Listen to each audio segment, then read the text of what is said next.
Aí o pessoal fala, vou comprar uma geladeira nova, que geladeira nova não dá problema. Essa geladeira aqui, ela é nova, essa geladeira, não tem 2 anos de uso. Ó, pra você ver. Tive que fazer um...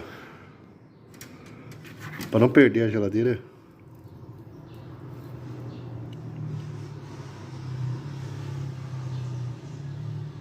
O vazamento onde que era. Tá vendo? Aí o técnico chega pra vocês, esse aí não dá mais conserto. Aí você vai lá e joga fora a geladeira. Agora eu vou passar um cano de cobre aqui, né? Vou tirar esse cano de alumínio pra reaproveitar a geladeira de novo. Aí não vai dar mais problema.